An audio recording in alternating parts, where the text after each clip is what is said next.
Hello everyone, I am Sangeeta. Welcome back to my channel Green Fingers.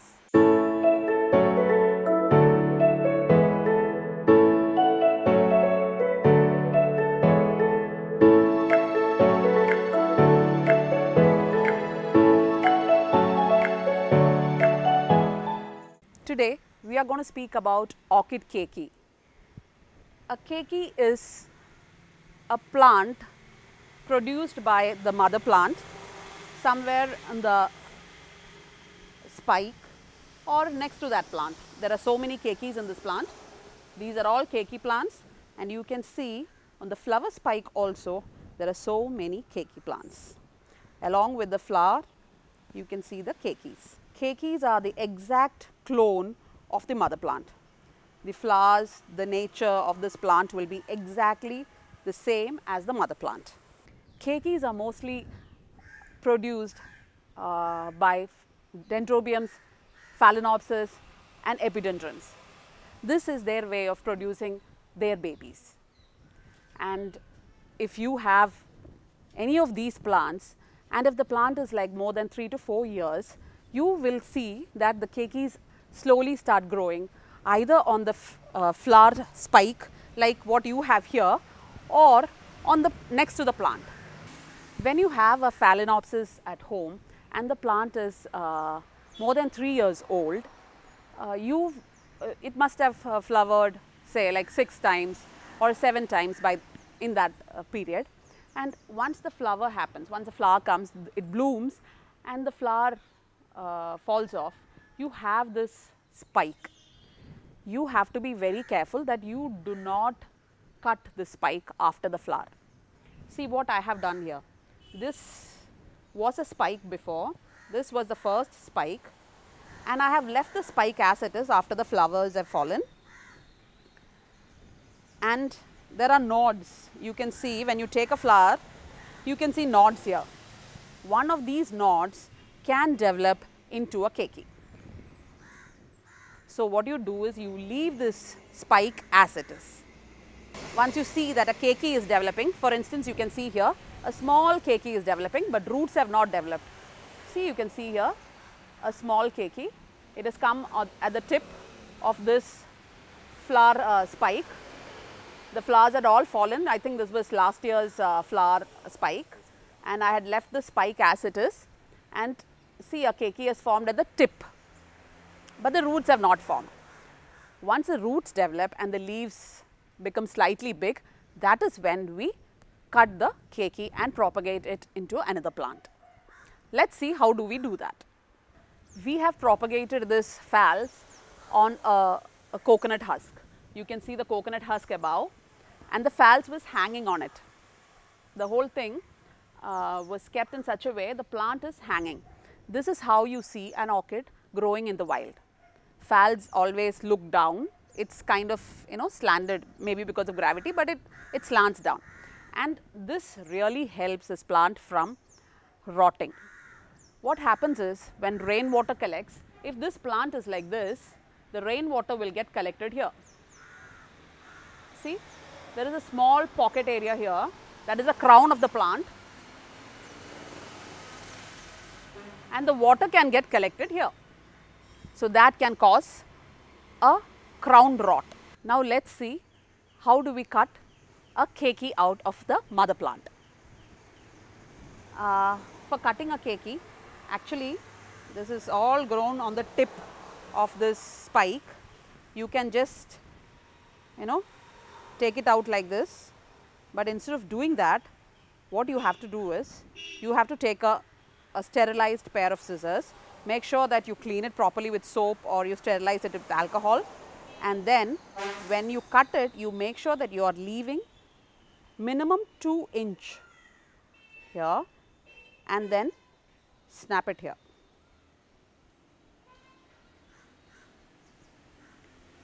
And when you cut the Keiki, make sure that you have, if it is a phals, at least 2 healthy roots. See, now you can see 2 healthy roots here. So you make sure that you have at least 2 aerial roots in a Phalaenopsis Keiki. We have a Keiki here with 4 healthy roots. See, this is an ideal plant, this is the ideal time that you can cut it, because it is very easy to propagate it. This plant has 4 healthy roots. So, when we cut it, as I said before, we will leave 2-inch gap and then cut it here. It has 3 healthy leaves and lot of roots to support the plant. Now, let us see how do we propagate this Keikis. So, now we have cut our Keikis from the mother plant. I have cut 2 Phalaenopsis Keikis. These are the 2. We will learn how to propagate these 2 plants in 2 different mediums. Let us do that. Here I have taken first a coconut husk and I have put hooves here, so that when I tie it with a thread, it does not slip down. And I am planning to hang this, as you must have seen it outside, how we have hung the orchids there. I want to hang it like that. One plant I will do that, and one plant we will repot it in a pot. Okay. We will propagate it on this, and first we will do this. Okay. So, here I am taking a plant, this one. This has got 2 roots, and just remember one thing, when this keiki was attached to the mother plant, these 2 roots were aerial roots. So, these 2 roots were exposed to lot of air, ventilation and everything. So, when you repot it, when you propagate it, you have to keep it in your mind that these roots are not inside the medium completely, and if the roots are totally covered, this will go into a shock actually, these roots, because they are not used to that kind of a moisture, that kind of a medium. So, the roots will go to a shock, the plant itself will go to a shock. So, you have to keep that in your mind. And as I told you, when you cut this, snap this off, you have to be careful with the scissors. That is one very important thing, because it is a very young plant. So, you have to be very careful, and some people say that you can put powder some cinnamon and just put it here, so that bacteria growth can be restricted. What I do is, normally what I do is, I have charcoal, I use charcoal as the medium. I powder this charcoal and just put little bit of powdered charcoal on this cutting, in this wound, because it is an opening. So, bacteria growth can happen here. So, just powder some charcoal and just dip it on that. So, that will do. Now, let us see how do we tie it on this coconut husk. Okay, it is a small piece of coconut husk, and I am planning to drill a hole here and hang the plant like the husk like this. So, in that case, ideally speaking, the plant should be like this. Okay. But I prefer to keep the plant like this. Why? Because as I told you, when the plant is like this, when you water it in the later stages, when new leaves come, there is a small crown area. This is the crown area. There is a small space where the water can get collected. So, when the water get collected there, that is the main cause. Moisture definitely is the main cause for bacteria to grow.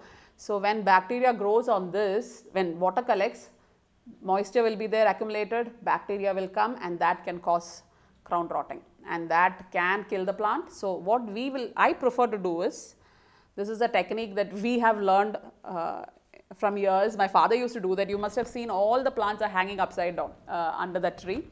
So, all that is because of this reason. This is what actually in the wild also the plants are hanging like this. So, let us leave the 2 roots like this, and let us tie this.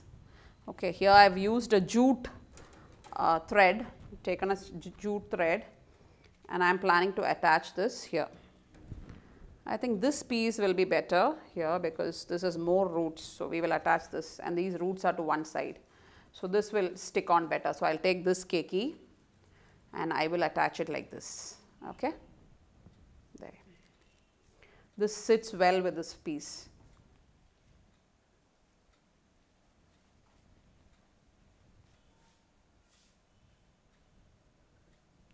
I will just put 2 or 3 times, and Make sure that you don't cut the plant when you do this. Just tie it, don't make it very tight.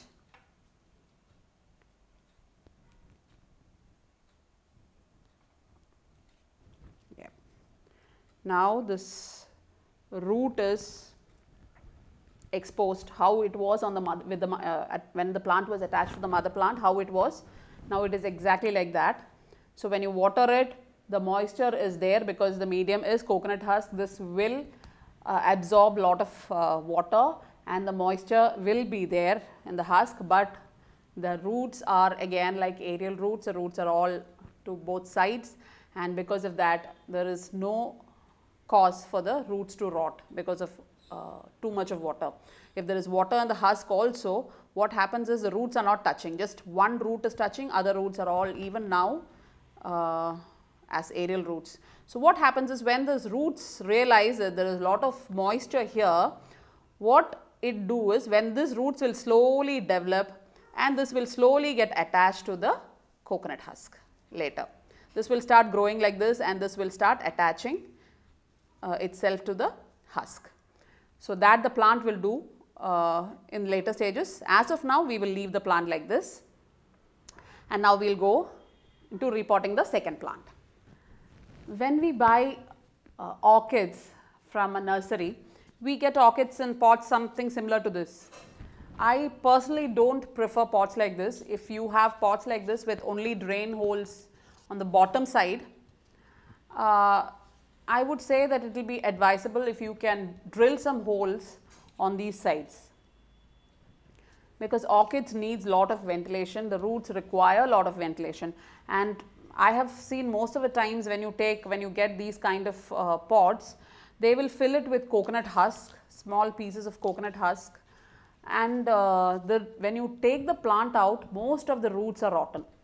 So this is a very common thing that you see when you buy plants from nurseries.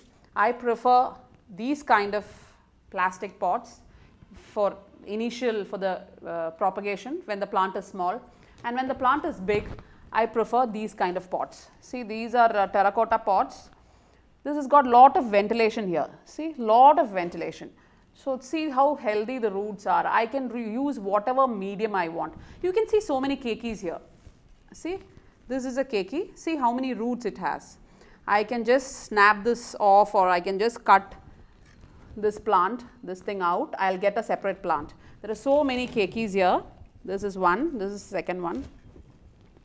See here, this is also a keiki.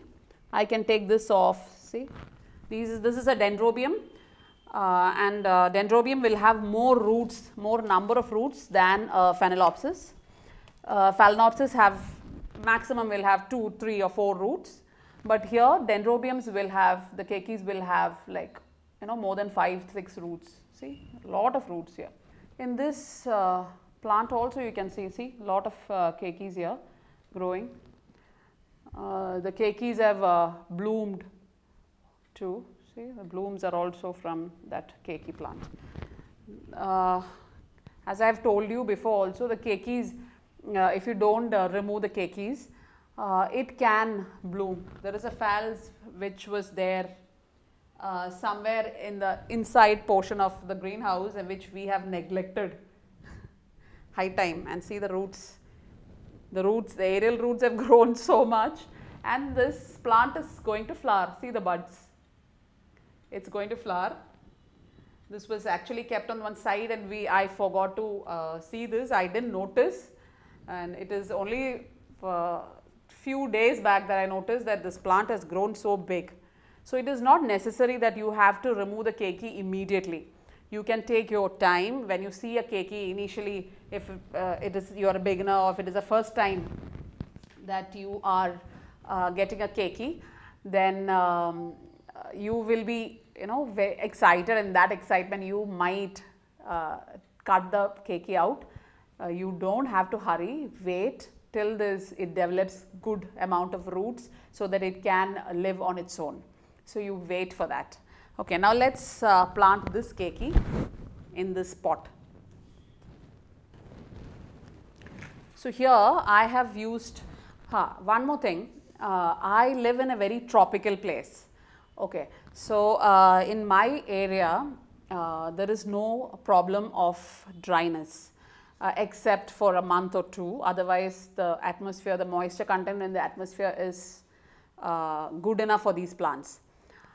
But if you are living in a place where the moisture content is very less, then you change your medium. So I cannot tell you what medium is best for an orchid.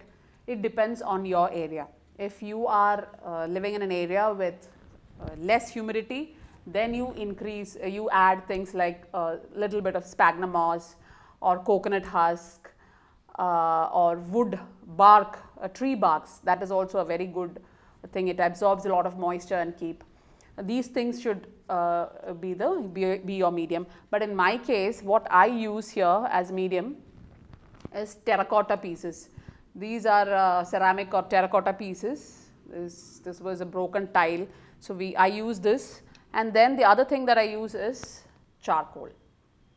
So the charcoal is actually a medium that is very useful for us because this will remove the toxic elements. Charcoal has got that property of removing the toxic elements from the surroundings. So when you put charcoal, that is one advantage. Second thing is this medium, normally they say that medium lasts for a year or 2 years maximum if you use a lot of coconut husk and moss and all that.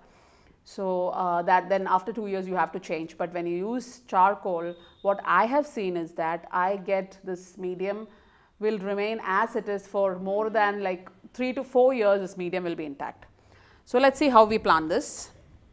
As I told you, the roots are here. Here we can't plant the plant upside down. We have to plant it as it is because it is a pot and we are going to keep the pot somewhere. So we will plant it as it is. First, let me put all this, remove all that so that you can see it clearly. I will add all these inside, and see, again I will leave these roots as it is, and then we will just fill it up. So I prefer charcoal because of these two reasons.